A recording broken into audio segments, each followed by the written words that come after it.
Sir, क्या हम genuine एक डिप्लोमेटिक ब्रेक थ्रू को विटनेस कर रहे हैं या ये सिंपली एक साइकिल है दबाव की और मैसेजिंग की, जिसका मकसद है कि नेगोशिएशन पोजीशंस को शिफ्ट किया जाए rather than resolve the crisis itself? क्योंकि सदर ट्रंप की बड़ी रैपिड शिफ्ट नजर आ रही है। एक डेडलाइन इशू करते हैं, फिर सजेस्ट करते हैं डिप्लोमेटिक ब्रेक थ्रू हो रहा है।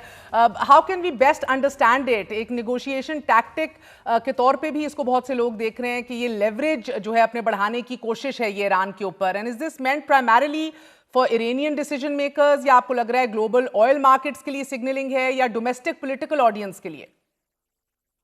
नहीं, ये सही आप कह रही हैं कि बहुत ज्यादा उसके ऊपर शकूक शुबात हैं। इतना तो तकरीबन अब तक कंफर्म हो चुका है कि जेन्युइनली कोई डिप्लोमेटिक एफर्ट्स चल रहे हैं। ये तो इंटरनेशनल मीडिया जो है वो कल भी रिपोर्ट कर रहा था कि टर्की, पाकिस्तान, इजिप्ट जो है वो बहुत एक्टिवली इंगेज हुए हुए हैं।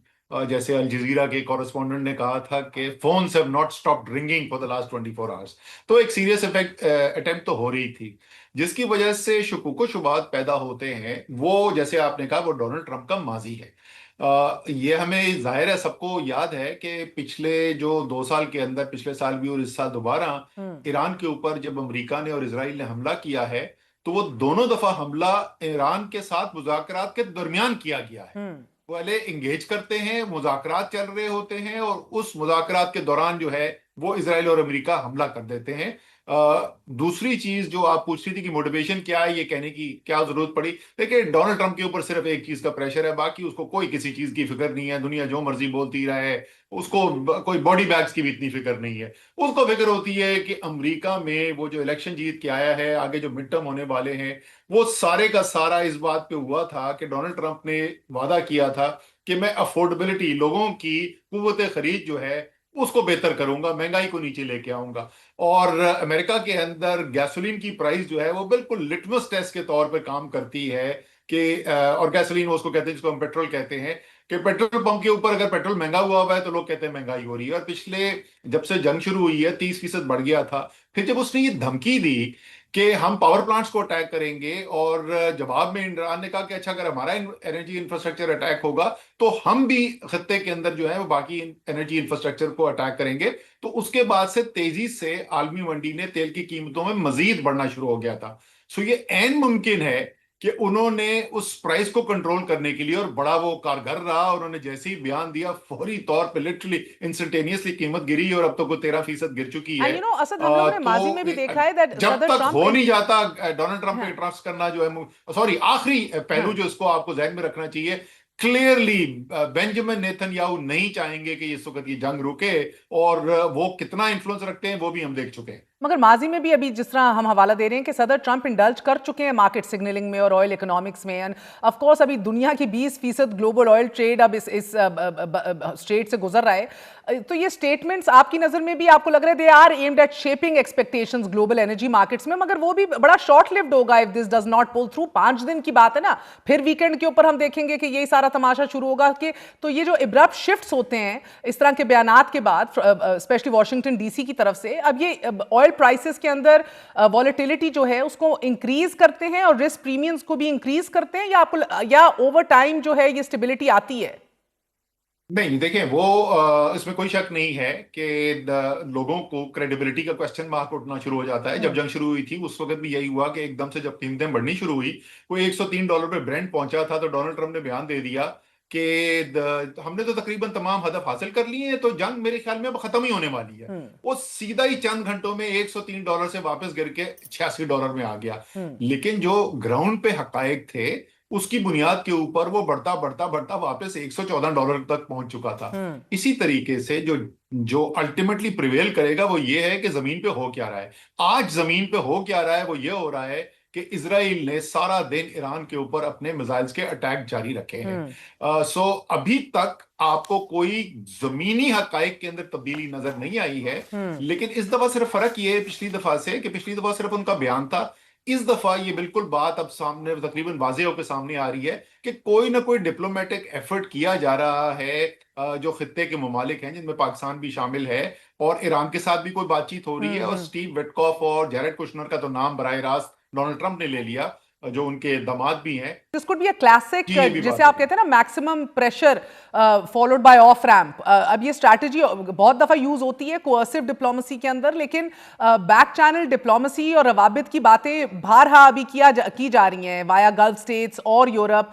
हमारा भी बड़ा अहम किरदार है, मगर अब देखिए, या तो वो किरदार अदा करेंगे या तो हम पॉसिबली देखेंगे कि ईरान लिमिटेड टैंकर ट्रैफिक की इजाजत दे देगा, और ऑफ कोर्स अमेरिका को भी एक अपना कामयाबी का एक बयानिया जो है मिल जाएगा विदाउट एनी मेजर स्ट्राइक्स। मगर I was war gaming this, and एक सिनारियो है कि ग्रे जोन के अंदर हम लोग चलें, मैरीटाइम कॉन्फ्लिक्ट चले इसी तरह। इसके अंदर ईरान अपना स्ट्रेट जो है फुली क्लोज नहीं करता, इट्स बल्कि उसकी बजाय टैंकर्स को हरास भी करता है, ड्रोन्स भी डिप्लॉय करता रहता है, माइंस भी प्लांट करता रहता है, प्रॉक्सी अटैक्स भी इस्तेमाल होते रहते हैं, और शिपिंग जो है वो ऑफ कोर्स आपकी डिस्ट्रप्टेड रहती है। इसका मार्केट इफेक्ट बड़ा वॉलेटाइल है। ऑयल जो है वो आपका 100 से ऊपर ही रहेगा, इंश्योरेंस रेट्स जो हैं टैंकर्स के वो सर्च करते जाएंगे, शिपिंग वॉल्यूम जो है वो गिरती जाएगी। सिनारियो 3 है कि अमेरिका लीड करे मिलिट्री ऑपरेशन को टू रीओपन द स्टेट। ये बात सदर पहले भी ट्रंप कर चुके थे, but nobody was interested in his security ironically. So if tanker stop moving, इस सीक्वेंस के अंदर हम देखेंगे अमेरिका के नेवल एस्कॉर्ट शुरू हो जाएं, माइन स्वीपिंग ऑपरेशन शुरू हो जाएं, air strikes on Iranian coastal missile battery शुरू हो जाएं। बड़ा कॉम्प्लेक्स एक मिलिट्री असद सिचुएशन है। इसका भी मार्केट के ऊपर बड़ा सख्त, बल्कि मजीद सख्त इसके असरात मुरतब होते हैं। पॉसिबली 120 से $150 फी बैरल की बात इसमें लिखी हुई है। ग्लोबल रिसेशन रिस्क राइजेस, और फिर ऑफ कोर्स सिनारियो 4 तो सबसे एक्सट्रीम है, worst case scenario regional war escalation हो जाए, और इसके अंदर फिर आपके सिवियर इन्फ्लेशन शॉक्स हैं ग्लोबली, हिस्टोरिक ऑयल। आपको क्या लग रहा है क्या हो रहा है? What are we headed towards? देखिए, पहली बात तो वो जो उसने हुर्मुज के लिए जो ऑफर की थी ना, कि वो तो उसके अपने मिलिट्री कमांड थी, उन्होंने कह दिया था कि हम इसके लिए तैयार नहीं है, और वो बिल्कुल इम्प्रैक्टिकल उसने बात की थी। आपको अगर याद हो, खैर आपको शायद याद नहीं होगा, तो आप बहुत छोटी हैं, जिस वक्त अफगान जिहाद हो रहा था रशिया के खिलाफ, तो अमेरिका ने स्टिंगर मिसाइल्स सप्लाई किए थे मुजाहिदीन को।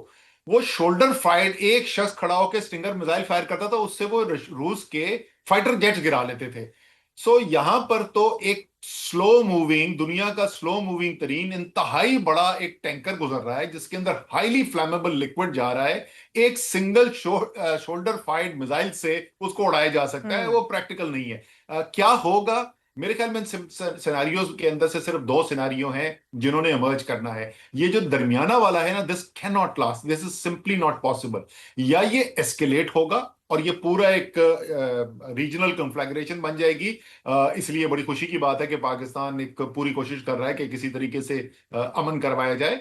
और दूसरा ये है कि ये अमन की कोशिशें जो है वो कामयाब हो और डी एस्केलेट हो। लेकिन ये मैं आपको बता दूं, ये डोनाल्ड ट्रंप के लिए पॉसिबल ही नहीं है कि कोई ऐसी चीज मान जाए जिसके अंदर वो ईरान का स्ट्रेट ऑफ हॉर्मुज के ऊपर कंट्रोल को एक्सेप्ट कर ले। हैंग कि ऑन, कता कलामी माफ, एक बेशक सेकंड। ट्रांजिट हो रही हो, लेकिन हाँ, अगर वो ईरान की मर्जी से हो रही है, this will be a major major loss for Trump. ये वो किसी जरूरत नहीं तो मानेगा। अगर मैं आपको सही तरह समझी हूं, इसकी इंटरप्रिटेशन जो है, of course credibility of in deadlines को अगर हम साइड पे भी रख लें, ऑयल मार्केट्स की बड़ी हम वॉलेटाइल स्विंगिंग देख रहे हैं। I mean they swinging widely, traders are trying to price in the next move, और समझ ही नहीं आ रही। मगर आप ये कह रहे हैं there is no middle ground, ये या तो एक डिसाइसिव मिलिट्री कन्फ्रंटेशन की तरफ हम बढ़ रहे हैं, वेयर $200 फी बैरल की तरफ भी मान जाएगा। कोई prolong grey zone maritime conflict नहीं है इसके अंदर, जिधर आपका नहीं, स्ट्रेट वो खुला बिल्कुल भी भी नहीं रहता है। है अच्छा, मैं आपको टेक्निकली, एक मगर बात बता इकोनॉमिकली दूं, बंद रहता है। बहन, मैं आपको एक बात बता दूं, जो आप डॉलर की प्राइस करिए ना, $150 की बात करिए। ये जो इस वक्त हम जिस प्राइस सारी डिस्कस करते हैं ना, ये है ब्रेंट क्रूड की प्राइस, एक जेनेरिक इंडेक्स होता है। इस वक्त एशिया के अंदर ट्रांजैक्शन, जो ओमान का ऑयल जिसकी वो प्राइसिंग हो जी, रही है, जिससे एक्चुअल फिजिकल डिलीवरीज हुई हैं, वो $173 के ऊपर ऑलरेडी हो चुकी हैं क्रूड की। और जो रिफाइंड प्रोडक्ट है उसकी $220 और $230 के ऊपर भी ट्रांजैक्शन हो चुकी हैं। तो प्राइस तो, और ये बढ़ती रहेगी। जितनी भारी कीमत ईरान अदा कर रहा है, फिजिकल जो उसकी डिग्रेडेशन हो रही है, जो आलमी मंडियां अदा कर रही हैं, ये इसने एक तरफ जाना है, या एस्केलेशन की तरफ जाना है या पीस की तरफ जाना है। ठीक। सो डोमेस्टिक पॉलिटिकल कैलकुलस जो है वो सदर ट्रंप का भी खुद भी एक्ट कर रहा है। यू नो वन वंडर्स कि किस एक्सटेंट तक ये मैसेजिंग लिंक्ड होगी यूएस डोमेस्टिक पॉलिटिकल कंसिडरेशंस के ऊपर, मगर अभी तो शायद बाकी दीगर मार्केट्स के इश्यूज बहुत ही ग्रेव है ना, अनफॉर्चुनेटली हम देख रहे हैं। अभी बताइए इंटेंशंस अगर ये बरकरार इसी तरह रही तो कितने वल्नरेबल होंगी मेजर एनर्जी इंपोर्टर्स चाइना की तरह, इंडिया की तरह, जापान की तरह इन सप्लाई शॉक से? And could this you feel could this accelerate efforts to diversify oil routes and reduce the dependence on the Gulf? ये एक बात पिछले कई हफ्तों से कंसिडर हो रही है। अच्छा, पहली बात तो ये कि जो मैं सिर्फ ऐड कर दूं कि जो अमेरिका इसके ऊपर डोनाल्ड ट्रंप के ऊपर जो प्रेशर है ना, वो ऑयल प्राइसेस की ज्यादा हमने बात की अभी, लेकिन एक और चीज जिससे यूएस इकोनॉमी सबसे ज्यादा बराह रास्त एकदम पैनिक जिसमें फैलता है ना, उन क्योंकि अमेरिका दुनिया का सबसे बड़ा कर्जदार मुल्क है। उनकी जो बॉन्ड यील्ड्स हैं, यानी उनका जो कर्जे हैं, उसकी कीमत जब बढ़ती है ना, वो सबसे बड़ा प्रेशर किसी भी अमेरिकन प्रेसिडेंट के ऊपर आता है। और ये जो उसने बयान दिया था, उसके पिछले 2 दिन के अंदर बॉन्ड यील्ड्स बढ़ी थी बड़ी तेजी से। सो वो भी तो डोमेस्टिक जो प्रेशर्स हैं और उसकी वजह से उसकी जो डोमेस्टिक पॉलिटिक्स है, ट्रंप को सिर्फ वो चीज ड्राइव करती है और कोई और चीज नहीं ड्राइव करती। या बेंजामिन नेतन्याहू जो उसको सुनहरे ख्वाब दिखा के उसको झांसने में ले आए, वो एक दूसरी चीज होती है। जहां तक आप ऑल्टरनेट रूट्स की बात करिए, बिल्कुल प्रैक्टिकल नहीं है। देखें, इस वक्त अगर ऑल्टरनेट्स डेवलप करें ना, इसलिए चाइना ने एक मैसिव डाइवर्सिफिकेशन का काम किया है।